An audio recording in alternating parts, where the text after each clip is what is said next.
Hello बच्चों, let's read the question. The question says the boundaries of tectonic plates where earthquake most likely to occur. Option A fault zone, option B epic zone, option C focus zone and option D lithosphere. So इस question के अंदर हमें क्या पूछा है कि boundary of tectonic plate जहाँ पे अर्थक्वेक मोस्ट लाइकली अकर हो सकता है, यानी अर्थक्वेक आ सकता है, उस पॉइंट को हम क्या कहेंगे. उस बाउंड्री को हम क्या कहेंगे.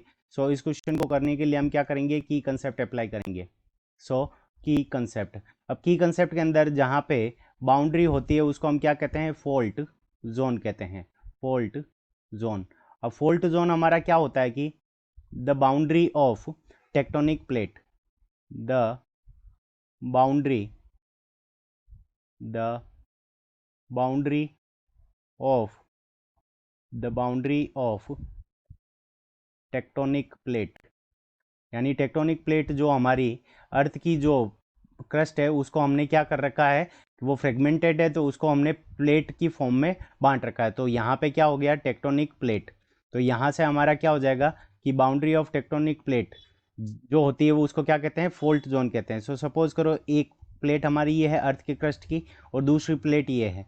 फर्स्ट नंबर प्लेट ये हो गई और सेकंड नंबर प्लेट ये हो गई. तो यहाँ पे दोनों प्लेट जहाँ पे मीट कर रही है इसी को हम क्या कहते हैं, फॉल्ट जोन कहते हैं. इसी को हम क्या कहते हैं, फॉल्ट जोन, या फिर इसको सिस्मिक जोन भी कहा जाता है. अब ये जो जोन होता है वो वीक होता है, यानी ये मोर प्रोन टू होता है अर्थक्वेक, यानी यहाँ पे अर्थक्वेक आसानी से आ सकते हैं या फिर ज़्यादा आते हैं. ऑप्शन ए के अंदर हमें फॉल्ट जोन गिवन है. Option A is the correct answer of this question. I hope you understood it well. Best of luck. Thank you.